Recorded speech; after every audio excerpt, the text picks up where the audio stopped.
நம்ம மக்கள் விரும்பும் வேலவன் ஸ்டோர்ஸ், உஸ்மான் ரோட், டி நகர், சென்னை மற்றும் தூத்துக்குடி.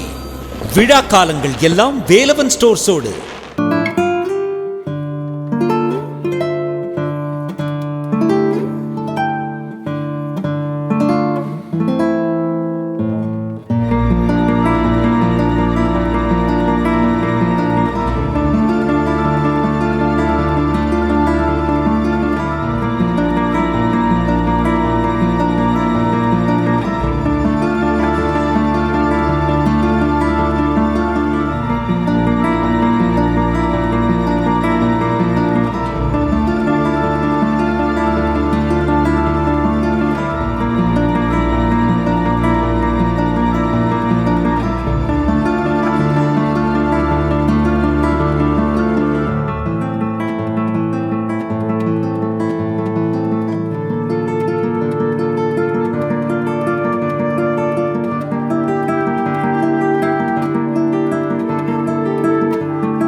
அவருடைய சொந்த தயாரிப்பு தனது போட்டியாக வந்து விடுவார் என்ற எண்ணமெல்லாம் இல்லாமல் ஒரு கதாநாயகன் அந்தஸ்துக்கு நான் உருவான பிறகும் என்னை வைத்து ராவுத்தர் ஃபிலிம்ஸில் அவர் தயாரிக்க நான் நடித்த தாய்மொழி அதில் ஒரு கெஸ்ட் ரோல் பண்ணி எனக்காக நடித்து கொடுத்தார்.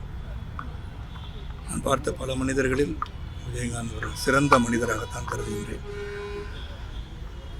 அவர் உடல்நலம் இல்லாத சூழலில் அவரை சந்திக்க முடியாமல் 2 ஆண்டுகள் என்னால் அவரை பார்க்க முடியாத காரணம் உடல்நலம் குன்றி வீட்டிலே இருப்பதால் யாரும் அதிகமாக சென்று பார்க்க முடியாத சூழல் உண்மையிலே வருத்தம் அளித்தாலும் அவர் உடல்நலம் குணமடைந்து மீண்டும் சிறப்பாக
மணிமண்டபம் கட்டுறதுக்கான கோரிக்கைகள் கொடுத்திருக்காங்க பிரேமலதா. நான் இந்த தருணத்தை எந்த ஒரு டிமாண்டும் நான் வைக்கல. என்னென்ன முடிவெடுக்கிறாங்க, எப்படி அவரை சிறப்பு செய்ய வேண்டும் என்பதை அவர்கள் பகிர்ந்து கொள்ளும் போது என்னுடைய கருத்துக்கள் அதில் இருக்கு. அவங்க குடும்பத்தாரை நான் போய் சந்திக்க இருக்கிறேன். இப்போ திருமதி பிரேமலதா அவர்களை வீட்டில் சந்தித்து மகன்களை நேரில் சந்திக்க இருக்கின்றேன். சந்திக்கும் போது அவர்களுடைய எண்ணங்கள் என்னவென்று தெரிந்து கொண்டு அவருக்கு உறுதுணையாக இருந்து அவருடைய பெயரும் புகழும் சிறப்பாக இருப்பதற்கான முயற்சியில் நானும் வந்து முக்கிய அடையாளம் கொடுத்ததே கேப்டன் விஜயகாந்த் அவர்கள் தான். அவரோட மரணத்தப்போ முக்கியமான நிர்வாகிகள் யாருமே வரலங்கிறது அது எப்படி சார் பார்க்குறீங்க? நான் மீண்டும் அதே தான் பதில். என்னுடைய வடிவேலுக்கு நீங்கள் கேட்ட பதில் தான் இப்போயும். வராதவங்களை பற்றி இன்று பேசுகின்ற தருணம் அல்ல. ஒரு நல்ல மனிதர் இறந்திருக்கிறார். அந்த நல்ல மனிதரின் ஆசி அவர்களுக்கும் கிடைக்கட்டும்.